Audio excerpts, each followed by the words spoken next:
For loop के बारे में जानेंगे आज जावा प्रोग्रामिंग लैंग्वेज में। और फॉर लूप जो है बहुत स्ट्रांग लूप है, स्ट्रांग इन द सेंस सबसे बढ़िया लूप है। इसमें एक ही जगह पर तीनों चीजें दिखती हैं। किसी भी लूप में तीन चीजें होती हैं। पहले हम एक नया प्रोजेक्ट बनाते हैं, जो आप एप्लीकेशन नेक्स्ट कोई भी नाम दे सकते हैं आप। किसी भी लूप में तीन चीजें बहुत आवश्यक है। पहली कंडीशन जो होती है वो है आपका इनिशियल कंडीशन। दूसरी जो कंडीशन होती है वो आपकी इंक्रीमेंट या डिक्रीमेंट, और फिर तीसरी कंडीशन होती है आपकी टर्मिनेशन कंडीशन। तो ये तीनों जो कंडीशन है, जैसे अगर आप वाइल लूप की बात करेंगे, डू वाइल की बात करेंगे, तो लूप के अंदर क्या है आपका इंक्रीमेंट डिक्रीमेंट। लूप के पहले आपको इनिशियलाइज करना पड़ता है, और जो लूप है उसमें राउंड ब्रैकेट में आप देते हैं कोई चेकिंग कंडीशन, वेरिफिकेशन कंडीशन, जो आपका टर्मिनेशन कंडीशन जो हम यहां पर कह रहे हैं। अब ये तीनों अलग अलग जगह होती हैं, लेकिन फॉर लूप में क्या है, सारी की सारी चीजें एक ही जगह दिखती हैं। मतलब यूजर को कहीं भी इधर उधर नहीं जाना पड़ता, ऊपर नीचे प्रोग्राम में सामने के सामने उसको तीनों कंडीशन दिखती है। वहां पर उसको फेरबदल करना पड़ता है अपने हिसाब से, और फॉर के हिसाब से लूप चल जाता है। तो मैं इसको एग्जाम्पल के तौर पर समझाता हूं आपको। सबसे पहले देखते हैं कि इसको लिखते कैसे हैं। फॉर लूप को इस तरीके से लिखेंगे, फॉर लिखना है हमें, और उसके बाद यहां पर हम इनिशियल कंडीशन देंगे। तो मैं क्या करता हूं, बहुत एक छोटा सा एग्जांपल ले लेते हैं। इंटीजर आई, हमेशा आई का उपयोग करते हैं, आई जे के, इस तरीके से हम वेरिएबल्स का उपयोग करते हैं जब हम फॉर या वाइल या डू वाइल उपयोग करें। जब भी इस लूप का इस्तेमाल करें हम आई जे के लेते हैं। ये एक तरीके से क्या कहते हैं, ट्रिवियल है, यानी कि कस्टमरी है कि इसको यूज किया जाता है। यहां पर देखिए आप, मैं यहां सबसे पहले दूंगा इनिशियल कंडीशन। कैसे, i इक्वल टू से 1। इसके बाद जो दूसरी कंडीशन आएगी वो मैं यहां लिखता हूं, वो है i। मान लीजिए मैं इसको 5 तक चलाना चाहता हूं, 5 बार इस लूप को चलाना चाहता हूं। हां, सबसे बड़ी बात कि लूपिंग हम यूज करते क्यों हैं, कारण क्या है लूपिंग का यूज करने का। लूप इसलिए यूज करते हैं कि हमें एक कुछ इंस्ट्रक्शंस हैं वो एक से ज्यादा बार चलाने हैं। मान लीजिए 1 लाख बार चलाने हैं, तो आप क्या करेंगे, 1 लाख बार उसे लिखेंगे तो है नहीं। तो इसलिए लूप कंस्ट्रक्टर जो आपकी लाइफ को इजी बना देता है। आप क्या करते हैं कि 4-8 बार उसको चला सकते हैं बगैर लिखे हुए, और किसी कंडीशन पे आप बाहर आ सकते हैं। कभी भी आप जो भी टर्मिनेशन कंडीशन देंगे उसमें बाहर आ जाएंगे। इसलिए लूपिंग कंस्ट्रक्टर यूज होता है। और लूपिंग कंस्ट्रक्ट जो है उसमें वाइल, डू वाइल, फॉर सबसे जो होता है क्लीन और स्लीक है, देखिएगा आप अभी। तो i इक्वल टू 1 ये हमारी इनिशियल कंडीशन हो गई, जैसे मैंने आपको ऊपर बताया था। ये टर्मिनेशन कंडीशन हो गई कि 5 तक चलेगा। और तीसरी कंडीशन जो है आपकी वो i प्लस प्लस या i माइनस माइनस, जो भी आप यूज करना चाहेंगे। i प्लस प्लस जो है वो इंक्रीमेंट ऑपरेटर है, जो वैल्यू को 1 से बढ़ाता है, +1 करता है। अब इनको हम विभक्त कैसे करेंगे, सेमीकोलन से।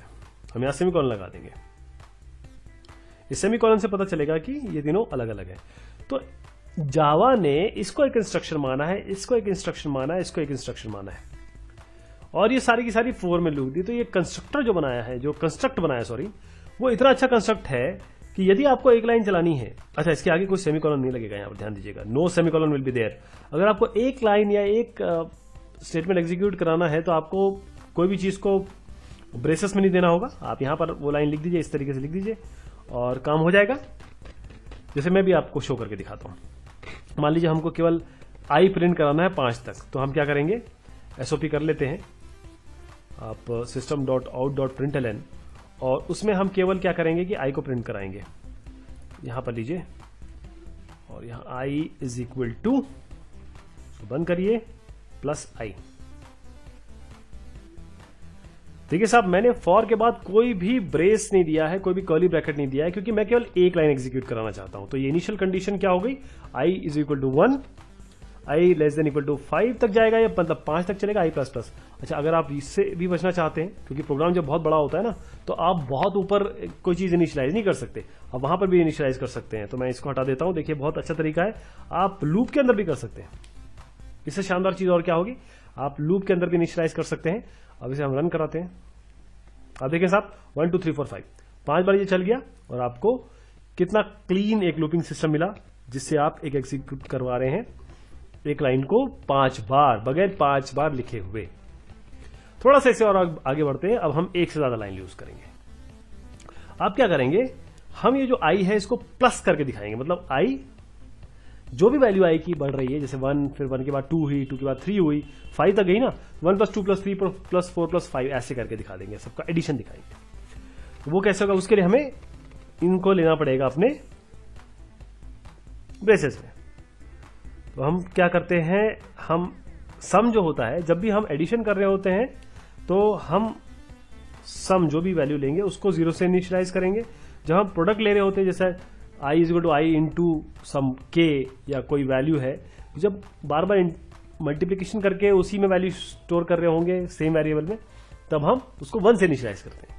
ध्यान दीजिएगा, सम को 0 से और कोई प्रोडक्ट है उसको 1 से। अगर हमें बार बार उस सम को वेरिएट करना है, जैसे अभी आप समझेंगे, ऐसी प्रोडक्ट को जब वेरिएट करेंगे तो 1 देंगे। कैसे, अभी देखिएगा। मैं यहां पर लिखता हूं सम = सम प्लस आई, यानी कि पहली बार सम क्या है 0 और ये 1 जुड़ जाएगा इसमें, तो 0 + 1, फिर ये सम में स्टोर हो रहा है ना, मतलब बार बार सम जो है अपग्रेड हो रहा है लेटेस्ट वैल्यू से।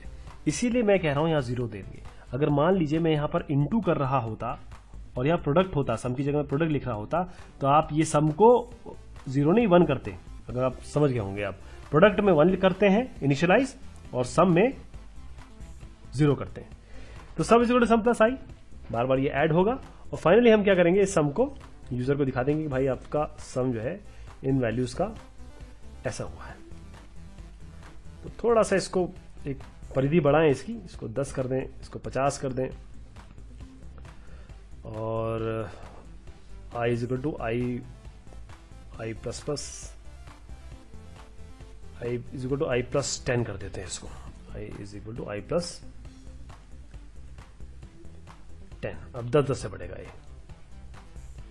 ठीक है। ये हमारा हो गया। अब यहां पर आई तो हमारा, देखिए आई यहां पर एरर दे रहा है ये, क्योंकि आई तो इस फॉर लूप के लिए है। तो हम यहां पर सम, वैसे भी सम हम कराने वाले हैं प्रिंट को। तो आप देखिएगा, इसमें मैंने 2 चीजें चेंज की हैं। सबसे पहले तो मैं आई यहां पर कहीं भी नहीं है, आई को इंक्रीमेंट भी नहीं कराया गया है, आई को यहां इंक्रीमेंट कराया गया है और सम लिया गया है, इसमें सम आया है इसमें। तो सम = सम प्लस आई होता रहा है बार बार, और सम को यहां पर हमने प्रिंट करवाया है और इस तरीके से हमारी ये वैल्यू आ गई। तो फॉर इतना आसान लूप है, हम ये काम कर सकते हैं इसमें, यहां पर भी इनिशियलाइज कर सकते हैं, यहां पर सम प्रेजेंट कर सकते हैं, और बहुत सारे काम ऐसे हम फॉर से कर सकते हैं। जब हम आगे एक छोटा सा एक प्रोजेक्ट बनाएंगे जिसमें हम फॉर का उपयोग करेंगे। बहुत शुक्रिया, बहुत मेहरबानी।